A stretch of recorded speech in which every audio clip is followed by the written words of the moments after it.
So today I'm going to talk to you about the intangible skill sets that are really hard for me to teach, that are different from the actual tangible skills that I teach a lot to my agents, to you guys out there in the YouTubes, and but make the difference between those who are just regular agents to those who are excellent agents. So let's talk about these. There are 6 particular things really important to discuss so that you can get a better hold of things. My name is David Duford, owner of Duford Insurance Group, where I train and recruit agents nationally to sell things like final expense Medicare and annuities, both face-to-face and over the phone.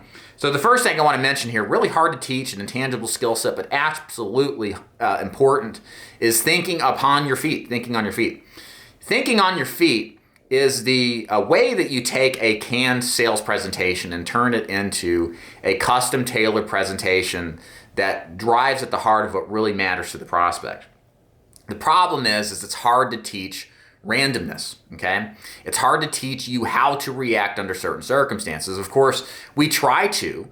We teach you how to deal with common objections. We teach you how to go through a process, how to ask questions, how to facilitate conversation. But we don't specifically teach you, because it's impossible, all of the different variations and angles. Because every single sales call that you get into is a unique circumstance. While it follows a particular process that's somewhat predictable, it's not always guaranteed that it's going to be exactly as we'd like it. So it's important, I think, ahead of time to develop your ability to think on your feet. The problem is it's kind of hard to do that. When you get out there and you're brand new, you're good enough just to get through the script as it's written, much less handle the variabilities that come in. So how do you address this thing? How do you address thinking on your feet? Well, I think it just comes down to repetition. When I started in sales, I didn't know what to expect. I didn't know what to expect with my final expense clients. I didn't know what they were going to think, how they're going to react. But once I did about 50 to 100, I started noticing trends and how people thought and how they reacted and the things that they said. And I started to have even kind of a canned, scripted, but didn't sound canned or scripted, approach to answering questions. Even being light on my feet and fun and interesting and relaxed, like it became a script, and everything became more predictable, but only after I had some experience doing this business. So guys, if you're out there, again, the point I guess I'm saying in this is that this is a really important thing to develop. And if you feel awkward out there in the beginning, it's totally expected. But I promise you, this is why it's important to take imperfect action, because you start to clean the stuff up as you start getting out there. 50 to 100 presentations in, you really are going to do a lot better job than you first started in managing kind of the variables that you can't really script for. So thinking on your feet, big thing. Number 2 is hardest thing to teach you how to do, guys, is actually caring about the people that you're going to help, okay? This is a big deal. If you don't care about your prospects, you're not going to care about being successful. Or if your interest in helping is self-driven by greed, well above the ability to help our clients, then eventually you're going to fail out of the business because you may do something wrong for the sake of making a sale. So the first things first, we are in business to make money. That is the first thing, in my opinion. We're here not for pro bono work. This isn't charity, but a very close second, not very far off from the first place of making money in this business, is actually wanting to help your clients.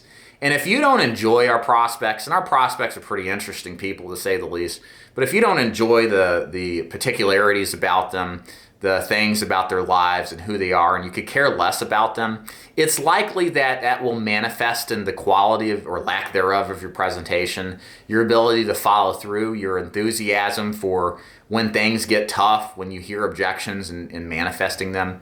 And you'll begin to categorize your clients as being silly or subhuman even, or just joking about them disrespectfully. So be careful about that. You've got to have a care for your clients and helping solve their problems and needs. And if you don't, you're just not going to do well in this business. So don't even do this business if you don't care about the clients that we serve.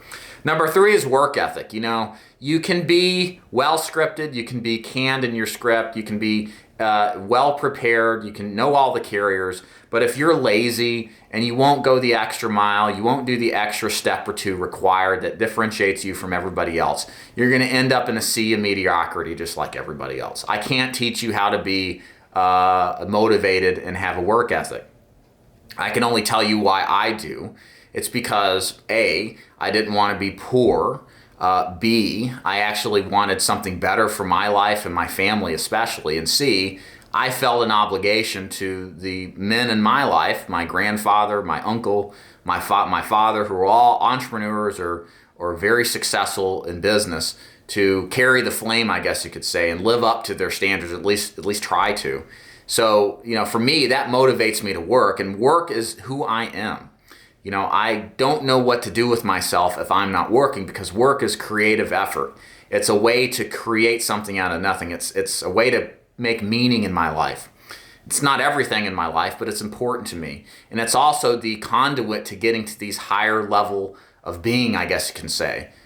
So, for me, it's almost spiritual, I guess you could say, in a sense, and it's part of who I am. And you got to have that if you're going to be successful in anything in life.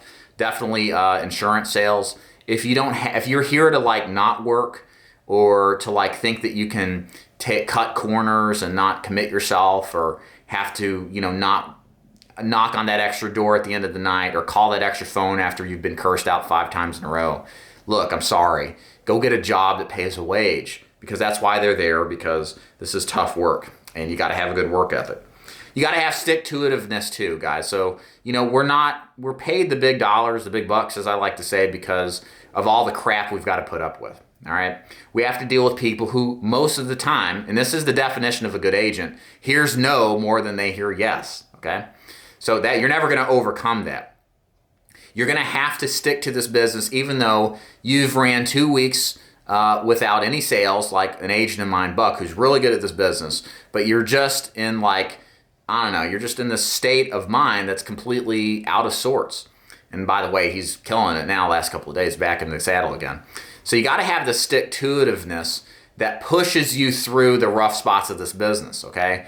And again, I can't train that to you. This is a straight commission job. You've got to be able, really, to master stick-to-itiveness. You got to be able to blunt your own doubt, your own self-talk that will tell you that you're not good enough, or that this business is bad or something like that, just because you had some rough spots. So you got to stick to it despite having adversity. And the more you can do that, the better. Let's see what else here. We've got belief in self. Look, I can't tell you to believe in yourself. I can tell you this as a person who now I feel like I've gotten to a level of success very well in this business. There are ample moments in multiple parts of my life where I question my own belief, my own pig-headed discipline and determination in this concept I have of what I wanted to accomplish. And there was ample opportunity to change gears. Go work for somebody else, make a 6-figure job, have 6 to 8 weeks off and time with family. Just be owned by the man for the rest of your life. I could have done it. But I believed in this vision of kind of what I mentioned earlier, of what my purpose in life was. And I gave myself the ability to accomplish it and put myself in that position. So, we all are going to have doubt, okay? So even somebody who's successful, and we see it time and again. Side note, really good idea for you guys to buy autobiographies by famous people. Ben Franklin's a perfect example. It's a really good read. You'll find that most successful people have serious doubts. They're just human like you are, except they just overcame them or didn't listen to them or did it anyway. Okay, so you have to have that self-belief that you deserve better than where you are, that you can up your life to a new level. And all it takes is following a system and following through in your commitments. And then last but not least is rejecting the concept of rejection. This is important too in sales. You're not being rejected over the phone. You're not being rejected in person when they don't buy. The person or the prospect is rejecting your product. They really can't reject you as a person. They don't know who you are. This is just a conversation over the phone or a quick meeting in person. So what I'm saying by this is you got to learn how to not take rejection personally. This is hard to do. This is a process. This isn't something, a light switch for most people. And you've got to disconnect your personal feelings from the outcomes of your sales attempts. And it goes back to the paradox of insurance sales. The best agents always hear no multiple times more than the every yes that they hear. So in conclusion, things that you need to work on that are really hard for me to teach but make all the difference in this business. All of this mindset stuff is really important. Please take it seriously. It makes a huge difference in your life, in your business model, and it's all up in your head, okay? And again, you're not ever going to be perfect. Every single person has struggles, has personal faults, has problems in their life, but once you're successful, learn how to move forward regardless of that and work around those perhaps internal weaknesses. Hope you enjoyed this video. My name is David Duford. If you're interested in joining Duford Insurance Group, my agency, you can click the links above and below to learn more. Please leave a comment, question below if you have anything you'd like to say. Otherwise, do subscribe and make sure that you like this video. Okay, see you.